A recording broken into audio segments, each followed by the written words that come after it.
مرحبا واهلا وسهلا فيكم. ان شاء الله تكونوا بألف خير وانتم عم بتشوفوا هذا الفيديو. اليوم حابة اعرفكم عن حالي. انا فتحت قناة جديد، كتير متحمسة. في كتير شغلات ومفاجآت رح تشوفوها من خلال الفيديوهات. مشان هيك لأول حدا بيشوف القناة لا تنسوا تعملوا اشتراك بالقناة وتفعلوا زر الاشعارات لحتى يوصلكم كل جديد. هلا حابة احكي عن حالي شوي. اسمي هيا، من حلب. عايشة بتركيا من سنة ونص تقريبا. عمري 26. خريجة علم اجتماع، متزوجة وما في عندي أولاد. هلأ قناتي رح تكون مختصة بكتير شغلات وبالأخص الطبخ، لأنه الطبخ هو من هواياتي المفضلة. كتير رح أعلمكم أكلات بطريقة سهلة وبسيطة وبطريقتي الخاصة. هلأ كمان رح أقدم لكم فلوجات وجولات بتركيا وبالأماكن يلي بزورها.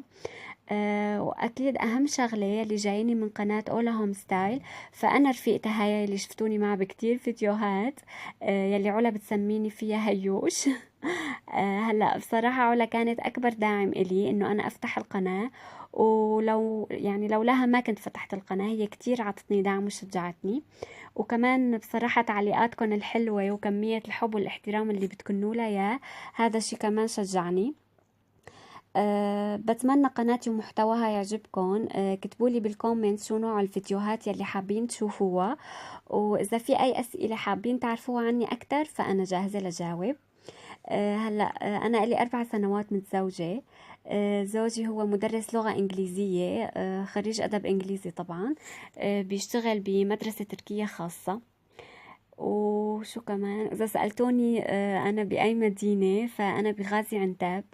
ويلي جايين من قناة أولا هوم ستايل فبيعرفوا إنه أنا رفيقتها، وإنه نحن عايشين سوا بنفس المدينة، وأنا جارتها كمان على فكرة. هلا كتير رح تشوفوا فيديوهات مشتركة رح نعملها سوا، لأنه أغلب طلعاتنا بتكون مع بعض وأغلب الوقت بنقضيه سوا.